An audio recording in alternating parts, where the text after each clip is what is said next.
Good morning, everyone. It's Saturday, the 13th of February, one day to the Valentine's Day. Another special occasion, and again, another invitation for me to preach. However, I need to admit that this one is much more nicer than the Halloween. Nevertheless, this one will be a really challenging for how to celebrate Valentine's Day during the lockdown. This topic I leave for the internet specialist on relationships. However, how could I have not chosen a passage connected to the theme of love? Now, let me begin with some questions I would like to pose to you.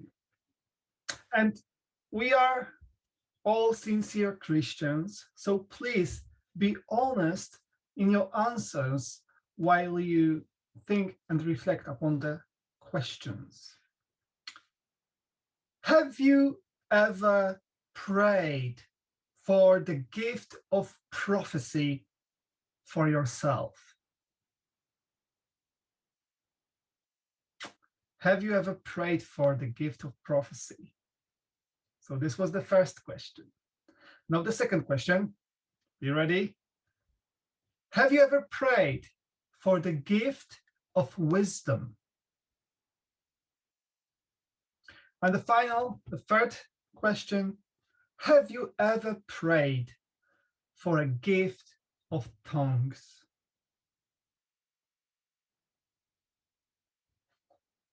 I must confess, I have prayed in my life for all those gifts.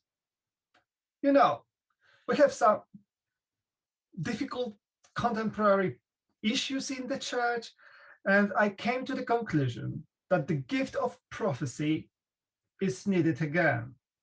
So I prayed and told God that if he does not have any other candidate, I can volunteer. And we know that even Apostle Paul told us to ask for spiritual gifts and especially for the gift of prophecy, didn't he? But with all the importance and usefulness of these gifts, there is something more important. I would like us to consider one special poem of the Bible. In Polish, we refer to it as the hymn of love. And I think most of you know where we are going to go. But let me stress something which is very important in my opinion. That passage that we are going to study is not found in the section of the letter to the Corinthians called Miscellaneous Text on Many Occasions. Although usually we can hear this passage during the weddings, it is not connected to the topic of weddings. It is located just in the middle of the discussion on the spiritual gifts and how they need to be exercised in the church. And it is aimed at showing the Corinthians even better way of living within the Christian community. So let's study the Word of God. I would invite you to open, if you can, the letter to the Corinthians, first letter to the Corinthians, chapter 13. And we are going to read from verse 1. And our message is entitled, All You Need is Love. If I speak in the tongues of mortals and of angels but do not have love, I am a noisy gong or a clanging cymbal. And if I have prophetic powers and understand all mysteries and all knowledge, and if I have all faith so as to remove mountains, but do not have love, I am nothing. If I give away all my possessions, and if I hand over my body so that I may boast, but do not have love, I gain nothing. Apostle Paul refers here to 8 spiritual gifts. We can find here the reference to the gift of tongues, gift of prophecy, wisdom, knowledge, faith, miracles, and volunteer poverty and martyrdom. But it is as if he can and wants to say that all those gifts and even all the service for God is done when it is done without love is worth nothing. I think this is the first lesson of this passage. Paul seems to suggest that whatever we do without love in the context of the church is worth nothing. This is a very true sentence, and we can apply this sentence to different aspects of the church. Do you want the church to function well? Do you want to see high quality in every aspect of your church operation? If yes, the message is this: without love, there is no place for high quality. We can compare it to the business. The employees do not need to love each other. Employers and employees need to have a mutual respect, but do not need to love each other. Let's take, for example, a close example, Sir Alex Ferguson. He got famous not only in the area of football, but also in leadership. Sir Alex, as a leader, achieved a lot. As a manager of Manchester United, even though he was famous for his hair dryer, most of the players praised him for his man management. However, there are some who disagree, like, for example, Roy Keane. Either way, he didn't need to love the boss in order to achieve with Man U what he had achieved, even in the role of the captain.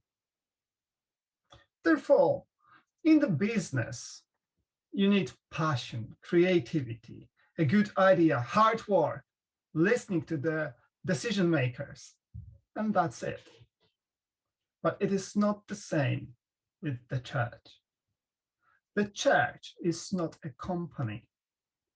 We cannot assume that the mark of the high quality is given to the church with the highest achievement in recruiting new members, which is in our slang called evangelism. The mark of high quality is not given because of the numbers present during the church service over Zoom, nor Sabbath school lesson. Though those numbers can indicate something, Paul says you can achieve this and even more and still lack the most important thing. I think it is also helpful to compare this to the area of family life, for example, to marriage. marriage cannot function well without love. Family life can be in order, financial situation can be stable, many things can be in place, but what if there is a lack of love? What then?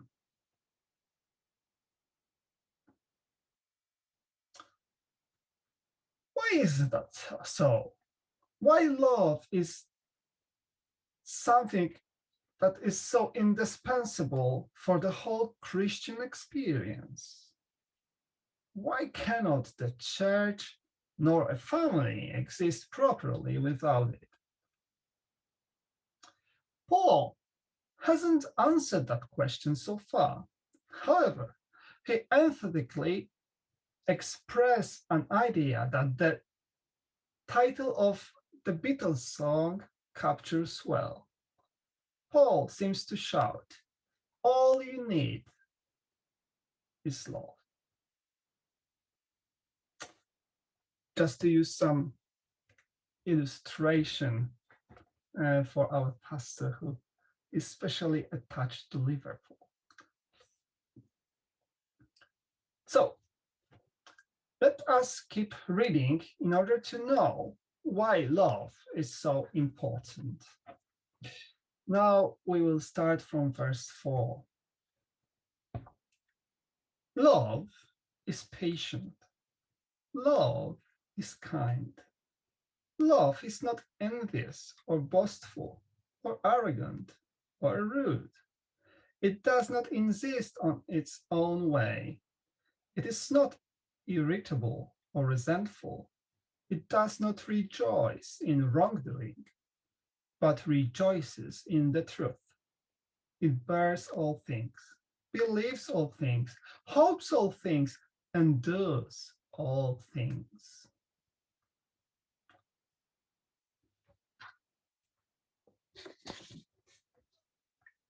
What is said in this passage?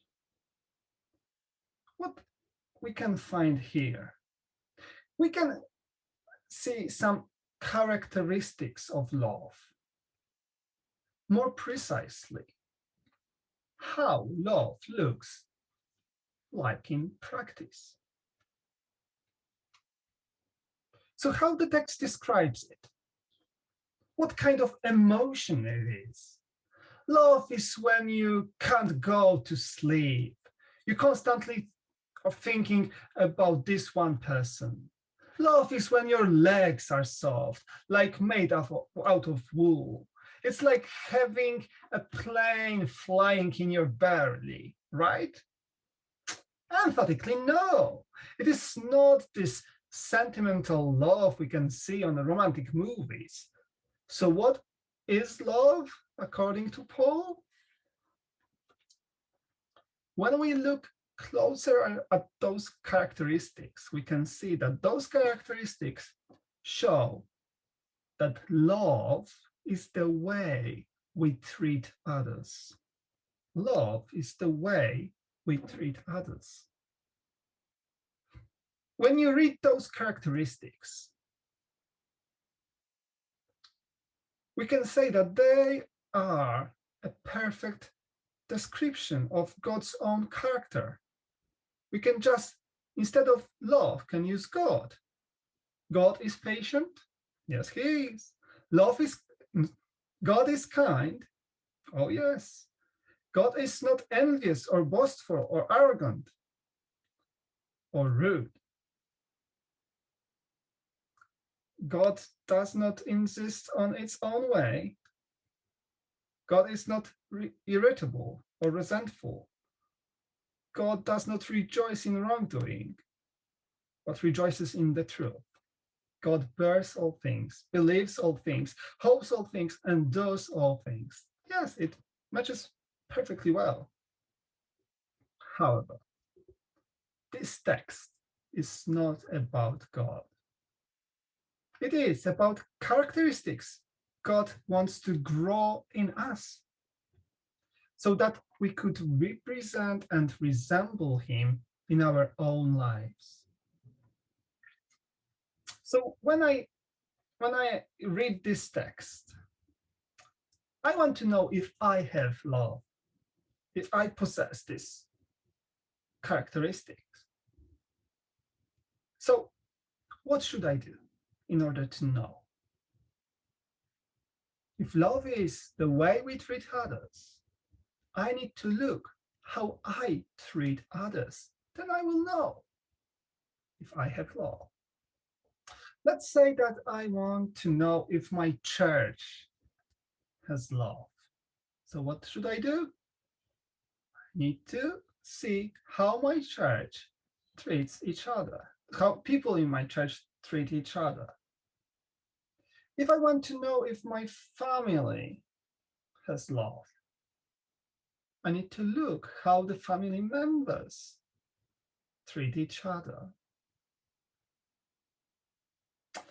But tell me, please, is it even possible that in the church love could not be present?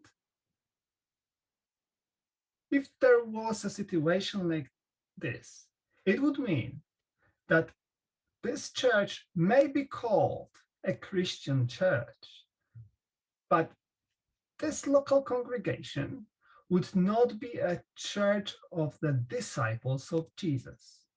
Why? Because what matters the most in the church, as we have learned, are relations. Because the church is relations between the people and between them and God. This is the power of the church. As Jesus said, this is how others can recognize that we are his disciples, that we love one another. Gospel of John, chapter 13, verses 35. Therefore, a local church can really prosper, be active in ministry, yet deep interpersonal problems can be hidden underneath all those activities. And there was a church very near my local church, and from time to time I was invited to preach there. And almost every time I was there, someone was trying to complain on someone else. And because of this, my vision of that church was that it is full of interpersonal conflicts. And after a year, I started to pastor this church as well. My pastoral districts grew. And unfortunately, my assumptions became confirmed. It was like that in that church. So the church can be active, can do many good things, but if all is done without love, what it is, it's done in vain, according to Apostle Paul. But why, Paul? Why love is so important? Can you give us the answer? Oh yes, he can, and this answer can be found in the last part of this poem. So I would invite you to read with me verses 8 and following. Love never ends, but as for prophecies, they will come to an end. As for tongues, they will cease. As for knowledge, it will come to an end. For we know only in part, and we prophesy only in part. But when the complete comes, the partial will come to an end. When I was a child, I spoke like a child. I thought like a child. I reasoned like a child. When I became an adult, I put an end to childish ways. For now we see in a mirror, dimly, but then we will see face to face. Now I know only in part, Then I will know fully, even as I have been fully known. And now faith, hope, and love abide, these three. And the greatest of these is love. In this climactic end of the poem, in three different ways, Paul develops and repeats one thought.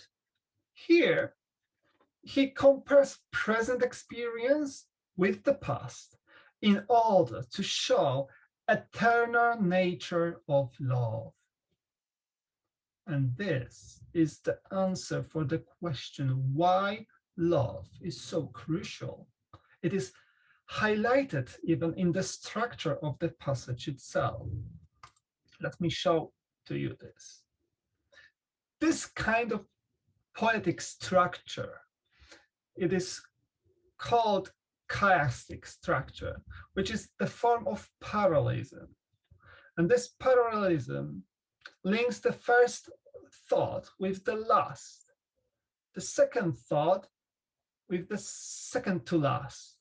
And here we have the climactic center. So as we are able to see, verse 8 speaks that love never ends and compares, and other gifts are compared to love, and though those other gifts do end.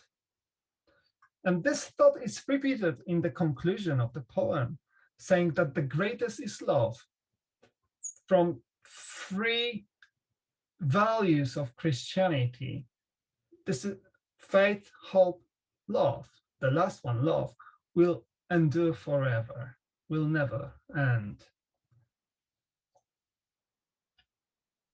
And verses 9 and 10 with verses 12 form a parallelism where the knowledge is compared.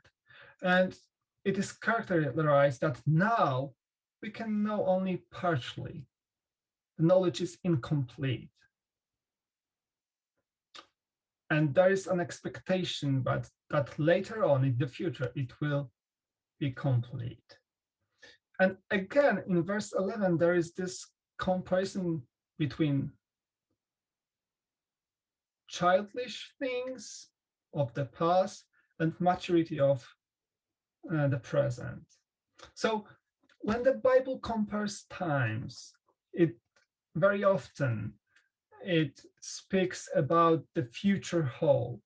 And what is the future hope? In this climactic center, verse 11, Paul says that he used to speak and think in a childish manner, but when he became an adult, it has changed the way he speaks.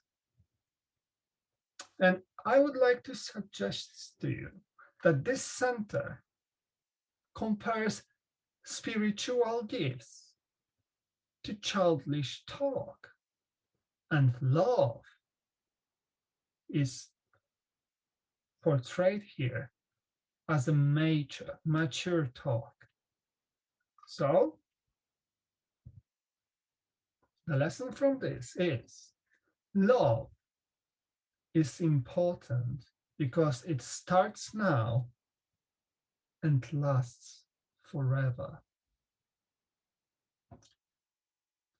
Therefore, love is a language of God's kingdom, which we have to learn now in the present time. We have the hope for the future, and this hope is portrayed as speaking perfectly fluent language of love. This is God's kingdom language. And we are here in the church to learn to speak fluently this language. Let me give you an illustration from my life. In order to be able to study in the UK at Newbold College and earn my MA degree, I needed to learn English. And I had learned English before, I passed the exam on the satisfactory level, and this allowed me to study at New World. But you know what I've noticed? Language is very complex. It's more than words, more than grammar, more than syntax or pronunciation. Language is also connected to the culture. So in order to learn a language, you cannot only read handbooks. And when I passed the English exam, I arrived in the UK, and I had still plenty to learn. And this process of learning, it continues.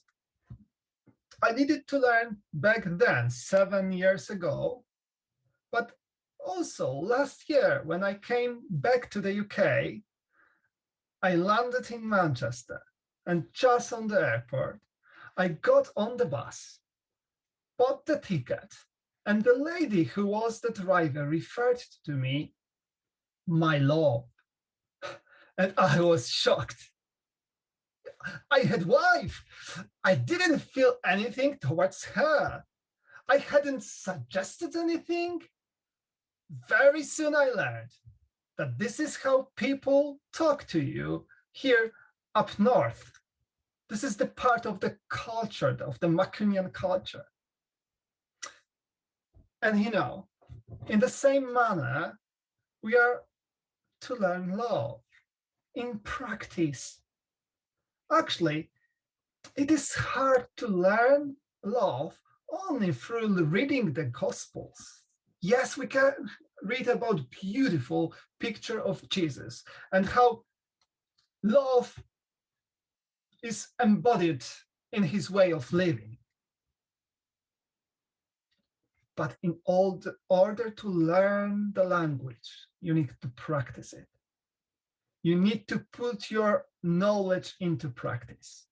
Only then you will learn it. Otherwise, you would not understand people in the kingdom of God.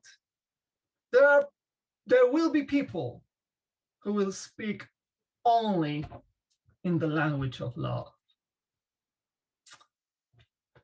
And you know, some church members want to spend eternity on the new earth, but they hate other brother who is also planning to go there. How they would be able to get along? In God's kingdom will be people who accepted God's love. If there would be a person who does not have God's love, he didn't experience it and put it into practice, how do you think that person would feel there? He or she wouldn't feel good there, where people are kind and loving. And actually, this reminds me one experience that happened to me during my second day at New World. It was my first Sabbath day in the UK. Our neighbors from above invited us for lunch after the church. And later, we, which means my wife, our friend, our daughter, and myself, went to Virginia Waters and the Wally Gardens. And we went there in the group of people from France. And when we arrived there to this beautiful park, we met on the green grass, as you can see on the picture. And they started to greet each other. And they did it in a French way, with a kiss on cheek, which is completely not my cup of tea. But, as the saying goes, when in Rome, behave like Romans do. So we greeted all the people in the same way, but they were probably able to see that something was, no, we weren't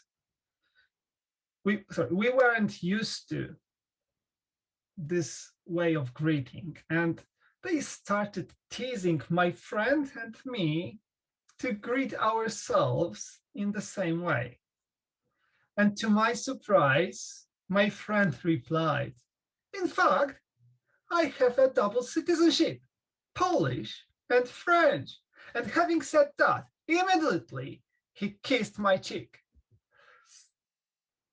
That was an unforgettable experience, which captures for me the idea how crossing the boundaries of one's culture can be challenging. And we need to remember that the language is connected to culture. And this is the challenge of crossing the boundaries of selfishness. It is what we are to experience every time at the church in order to learn love, because the church is the place we learn how to love, how to treat others. And what about every time when in the church you are shocked in the same way, because you are shocked with love, surprised by love?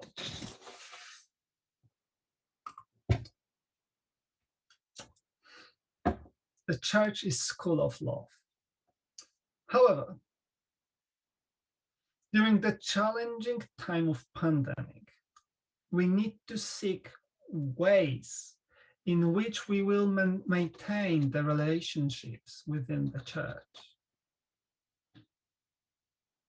Now, during online services, relationships with the church, within the church, might have become superficial without face-to-face contact. Therefore, each local church needed to develop their own ways of conquering the challenge and living up to the standards of Christian brotherhood. What I found particularly important are participation in the online church programs. And we in Ringway Church had some wonderful online programs. But what touched me the most? It was not the programs themselves, but the preparation for them. That my children received a letter from someone who prepared some items for them to play, to participate in their parts of the program. And this was the sign of love. And I think those aspects are really important. Also, are important things that you can participate in a more interactive manner. So the Sabbath school, Zoom meetings are very important. Small group meetings are also very important. And what I found particularly important are the interpersonal contacts over the phone, when you can ask, how is your life? You can pray for each other, for your intentions. And I think we need to take care and focus on those things, because otherwise we can get fragmented, feel lonely, and conquered by this difficult and challenging time. But the church is the school of love, and we need to adapt how we show, how we practice love in those circumstances. Our church of law might look different now, but it can still be in operation to foster the greatest value of Christianity, which is love.